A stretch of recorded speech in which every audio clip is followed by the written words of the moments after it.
RTBHU के जो PhD application forms हैं वो आउट हो चुके हैं, जिससे मैं आप लोगों को उसके बारे में आपको इन्फॉर्मेशन दे देता हूँ। ठीक है, आप यहाँ पे गूगल पे जाओगे, RTBHU क्लिक करोगे और यहाँ पे इसकी पहली वेबसाइट पे यहाँ पे क्लिक करोगे PG एडमिशन्स में।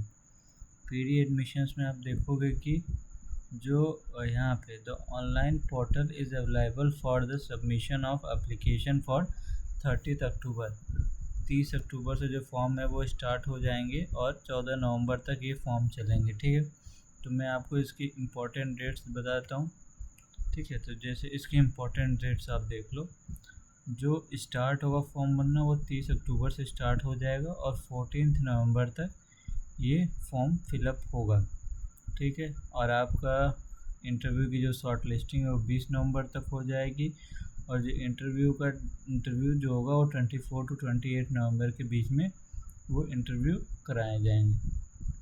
ठीक है, फिर उसके बाद ये सभी बाकी सभी डेट्स हैं। ठीक है, तो मतलब फाइनल जो आपका जो PhD का एडमिशन होगा वो 17 दिसंबर तक क्लोज़ हो जाएंगे और 19 दिसंबर तक आपके क्लासेस ओपन हो जाएंगे। ठीक है, तो मैं आपको अब इसका फुल ब्रोक्योर जो है वो आपको दिखाता हूँ। मैंने सारे इंपॉर्टेंट पॉइंट्स हाईलाइट करके रखे हैं। ठीक है, देखिए, information brochure for academic to PhD program even semester of the academic season.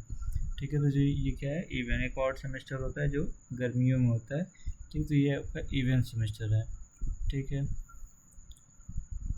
और साइंस की बात करें तो आपके पास मास्टर डिग्री होनी चाहिए जिस सब्जेक्ट से आप PhD करना चाहते हो, विद मिनिमम ऑफ 60% मार्क्स होने चाहिए या फिर आपको 6 CPI स्कोर होना चाहिए। ठीक है, और ये हो गया साइंस के लिए। साइंस में अगर देखो, आपको फाइनेंशियल असिस्टेंस के रूप में इंस्टीट्यूट असिस्टेंटशिप प्रोवाइड की जाएगी। जो भी full time regular register category है, रजिस्ट्रेशन कैटेगरी, उनके अंडर ऐसे स्टूडेंट जिनको इंस्टीट्यूट असिस्टेंटशिप चाहिए, such student must have qualified GATE. उनके पास गेट का क्या होना चाहिए, क्वालिफिकेशन होना चाहिए। ठीक है, और जो प्रेजेंटली जो असिस्टेंटशिप है वो 37,000 पर मंथ प्रोवाइड की जाएगी फुल टाइम स्टूडेंट्स के लिए, और उनको student shall be assign duties up to 8 hours per week by the department of the school to avail the teaching assistantship. ठीक है, अगर किसी को टीचिंग असिस्टेंटशिप लेनी है तो वो 8 आवर पर वीक डिपार्टमेंट स्कूल में क्या करेगा, वो ड्यूटीज असाइन किया जाएगा। The renewal of assistantship is contingent on the student's satisfactory performance in the academic program and in the discharge of assistantship duties on a semester to semester basis। ठीक है, तो आपका हर सेमेस्टर में आपकी क्या होगी कि आपका एक तरीके से वो रिन्यूअल जो है वो अब आपको हर सेमेस्टर बाद आपको चेक करेंगे, मतलब कि आपका जो परफॉर्मेंस वो सेटिस्फैक्ट्री है कि नहीं। ठीक है, तभी जबकि आपका जो फेलोशिप है वो रिन्यूअल होगा। ठीक है, बाकी यहाँ पे जितने भी full time sponsor registration category, part time, integral, internal category, institute project category, ये सभी आप लोग ध्यान से देख सकते हो।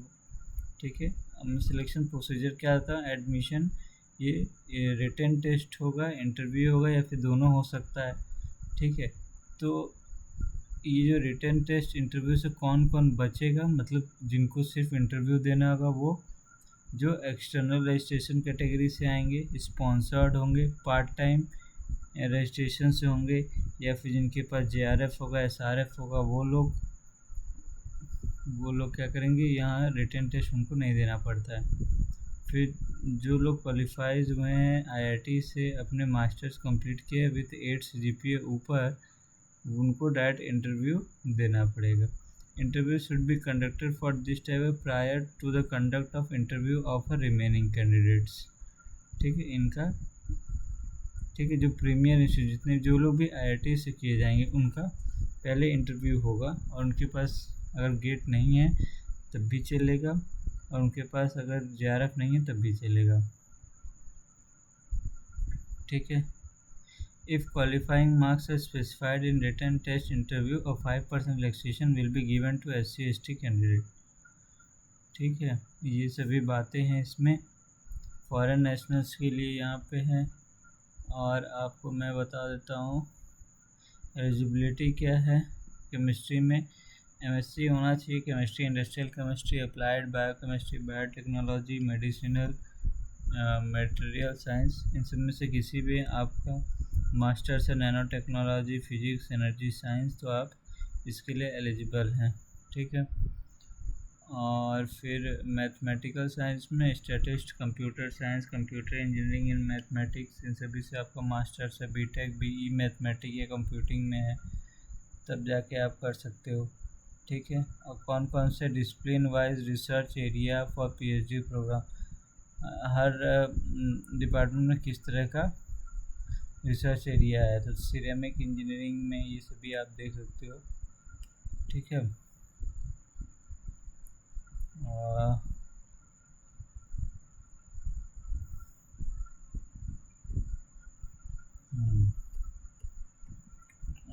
रुकिए, और देखिए जैसे आप केमिस्ट्री की बात करो तो सिंथेटिक केमिस्ट्री में आपका ये research topic environmental chemistry, surface chemistry, computational chemistry. ठीक है। और बाकी आप देखोगे total number of available assistantship, 8 assistantship आपको अवेलेबल कराए जाएंगे। 8 सीटें खाली हैं। फिजिक्स में आप देख लो 11। लेकिन जिनके पास JRF है वो ये लोग सीट पे नहीं आएंगे। वो लोग the number of available institute assistantship should not be considered as available seats. Applicant who are either sponsored category or who are already awarded fellowship by external agencies can submit their application for admission in departments or school even if there is no institute assistantship available. ठीक है। तो ये JRF वाले क्या हो सकते हैं, वो डायरेक्ट अपना फॉर्म फिलअप कर सकते हैं। ठीक है। और बाकी आप यहाँ पे वेबसाइट पे जाओगे, यहाँ पे फ़ीस स्ट्रक्चर में यहाँ पे इसकी जो पूरी फीस है वो यहाँ से आप पता कर सकते हो कितनी पर ईयर फीस है। और फिर बाकी इतना ही है कि ये जो वेबसाइट है ये 30 अक्टूबर से ओपन होगी और 14 नवंबर तक रहेगा इसका लास्ट डेट। जो लोग भी इंटरेस्टेड हैं वो लोग अपना फॉर्म फिलअप कर सकते हैं। यहाँ से आप रजिस्ट्रेशन करोगे, रजिस्ट्रेशन पे क्लिक करके ईमेल आईडी, आप पासवर्ड बनाओगे, सबमिट करोगे, फिर यहाँ पे आप लॉगिन करोगे, सारी डिटेल दोगे। ठीक है। तो उसके बाद आप ये कर सकते हो। ठीक है। तो मुझे इतना ही बताना था। चलिए फिर, थैंक यू।